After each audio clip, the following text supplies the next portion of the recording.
आज शोल्डर लगाने हैं, और बाइसेप लगाने हैं। अच्छा, और यहाँ पे मछली आती है ना, ट्राइसेप। मछली ट्राइसेप, या तो मिलते हैं वर्कआउट में। वर्कआउट में इंशाल्लाह। चलो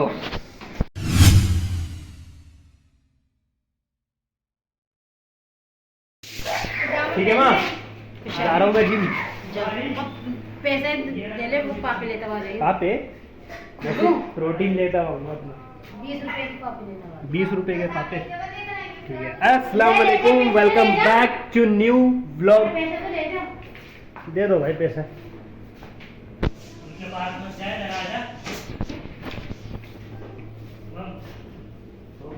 कितनी देर रुकना पड़ेगा? ज़्यादा 20 रुपए ही लेगा। तुम चुप रहो, उस समय की भी दवाई नहीं आई, देखो। तुम चुप रहो। तो बराबर पानी चल लग नंगा क्यों घूम रहा है भाई? बना दूंगी क्या वहाँ पे? गंगा मिठू यही ने बंदा बना ऑनलाइन कर दो। लो। ठीक है भाई, चलते हैं जिम। जिम के लिए तो कर लिए तैयारी, लगाने आज शोल्डर। चलते हैं फिर अबाउट स्पार्टन हब। भाई पहले कोच को उठा दो, क्योंकि कोच के बगैर जिम नहीं हो सकती। लगाओगे क्या? पूछोगे कि भाई क्या लगाना है आज? ओए होए, कुछ शाइनिंग मार रहा है जूते। आज लगाना है। बुड्ढे के आगे फट जाएंगी जूते देख के। आज शोल्डर लगाने हैं, और बाइसेप लगाने हैं। अच्छा, और यहाँ पे मछली आती है ना, ट्राइसेप। मछली ट्राइसेप, या तो मिलते हैं वर्कआउट में। वर्कआउट में इंशाल्लाह। चलो भाई, आ गए जिम और चल रहा है शीरमाल प्री वर्कआउट मील। उसके बाद होगी exercise.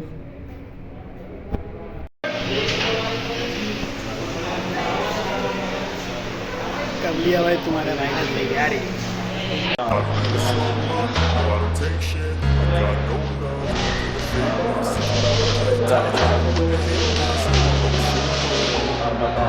I don't ever slow up, no I don't take shit. I got no love for the fakeness. If you wanna play tough and wanna hate this, I'll always show.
भाई तुम्हारे भाई ने कर लिया workout, चलते हैं घर को। ओके गाइस, वर्कआउट हो गया, शोल्डर और बाइसेप ट्राइसेप, क्योंकि कल मैं जिम जा नहीं पाया था।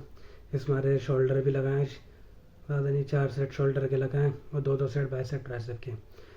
और सैटरडे में थाई रखता हूँ मैं।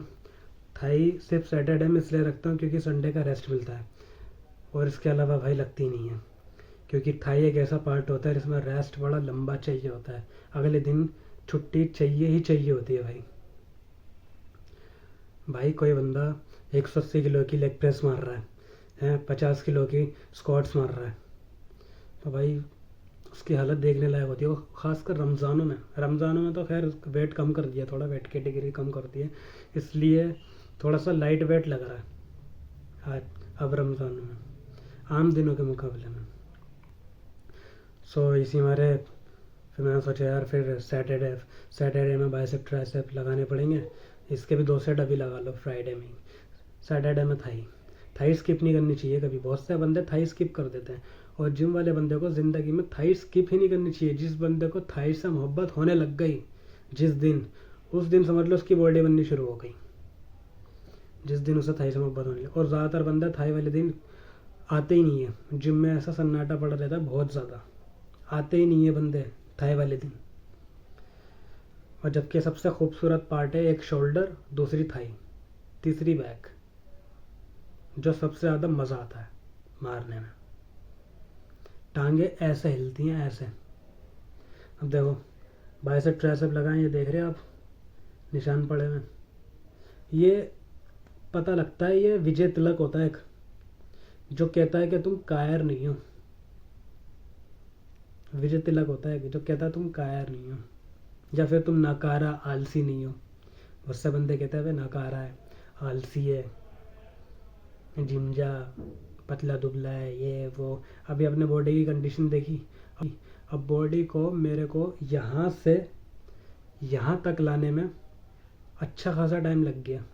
1 साल के अंदर बॉडी नहीं बनती। कोई कहता है ना कि 1 साल का ट्रांसफॉर्मेशन 8 महीने का 6 महीने का ट्रांसफॉर्मेशन बेवकूफ़ बनाता है, पागल बनाते हैं वो लोग। भाई 6 महीने साल भर में बॉडी नहीं बनती, बॉडी टाइम मांगती है। 1 साल के बाद तो बॉडी आपको बॉडी समझ आनी शुरू होती है कि हाँ मैं ये चीज़ डालूंगा तो मुझे ये चीज़ ऐसे गेन हो रही है मेरी। 1 साल के बाद आपको अपनी बॉडी समझ आएगी, और बॉडी कभी भी आपके हिसाब से नहीं चलेगी, वो अपने हिसाब से चलेगी। जिस दिन उसे रेस्ट पे जाना होगा ना, वो खुद जाएगी ऑटोमेटिकली, जिस दिन रेस्ट पे जाना होगा। और ज़्यादातर बंदे सोचते हैं यार आज पंप नहीं आया बॉडी में, वर्कआउट रोज़ कर रहा हूँ, डाइट रोज़ ले रहा हूँ, कभी कभार ऐसा हो रहा है मेरा हफ्ते में 1 दिन ऐसा जा रहा है कि पंप नहीं आता। वो दिन चेस्ट का भी हो सकता है, शोल्डर का भी हो सकता है, बाइसेप ट्राइसेप का भी हो सकता है, थाई का भी हो सकता है। तो उस दिन बॉडी खुद रेस्ट पे गई हुई होती है ऑटोमेटिकली। उस दिन बॉडी आपको पंप नहीं दिखाती, और कभी भी बॉडी में सेम एनर्जी नहीं रहती, हमेशा कभी कभार एनर्जी डाउन भी रहती है। और जिन बच्चों की ग्रोथ हल्की होती है, उनकी प्रॉब्लम ये होती है कि उनका मेटाबॉलिज्म ना बहुत फास्ट होता है, और जिनका मेटाबॉलिज्म स्लो हो ना, उनकी बॉडी बड़ी सही की पंप होती है, ग्रोथ पकड़ती है बॉडी। रमज़ान में ये जो कंडीशन दिखी है आपकी, मैंने बॉडी की कंडीशन दिखाई है, तो इसमें कोई ना गेनर वेनर है, ना कोई प्रोटीन वगैरह का चलाया, कुछ भी सामान नहीं चलाया, ना साइज़ की टेबलेट, ना मल्टीविटामिन, ना फिश ऑयल, ना एंड्रोलिक, ना कुछ भी नहीं चलाया, ग्लूटामाइन कुछ भी नहीं चलाया। प्री वर्कआउट भी नहीं ले रहा मैं, क्योंकि प्री वर्कआउट वैसे ही नींद उड़ा देता है।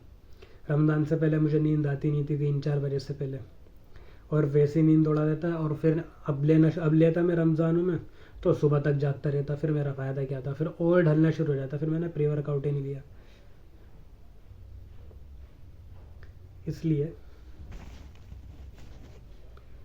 इसलिए जो घर की डाइट, जो भी आपके घर में बन रहा है रमज़ानों में, जो भी सहरी में आपकी मम्मा बना रही हैं वो खाओ, लेकिन खाओ डट के।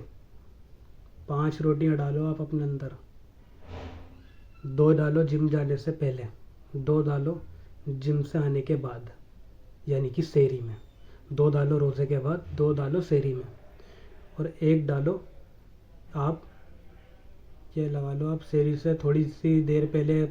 मैं सहरी भी 2 दफ़ा करता हूँ, एक बाहर एक घर में, और जिम जाने से पहले घर से 2-3 मील ले लेता हूँ, वो जो भी बनी हुई होती है, जैसे कि कोई सब्ज़ी बनी हुई है, रोटी बनी हुई है, चावल बने हुए हैं।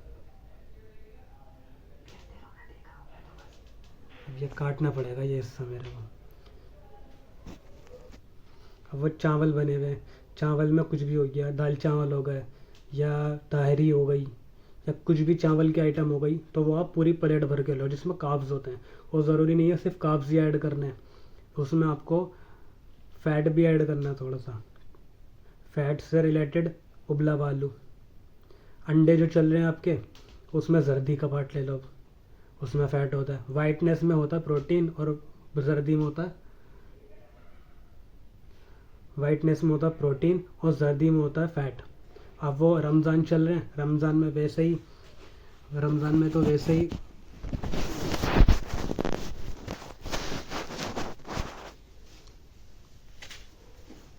अब रमज़ान चल रहे हैं, रमज़ान में तो वैसे ही ज़रूरत पड़ती है इन सब चीज़ों की। फ़ैट्स की भी ज़रूरत पड़ेगी आपको, कार्ब्स की भी ज़रूरत पड़ेगी, हर एक चीज़ की ज़रूरत पड़ेगी। क्योंकि मेरे भाई जो पूरा दिन रोज़ा रखना होता है ना, तो बॉडी खाना मांगती है, क्योंकि आपकी जो बॉडी फिर है ना ढलनी शुरू हो जाती है।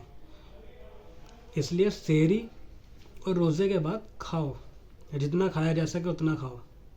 और ज़रूरी नहीं है कि आप मुर्गा ले रहे हो या डाइट प्लान ले रहे हो, भाई सब डाइट एक तरफ रख दो रमज़ानों की। चिकना, बड़ा, मुर्गा, जितना खाया जाए उतना खाओ, बड़े की बोटियाँ खाओ।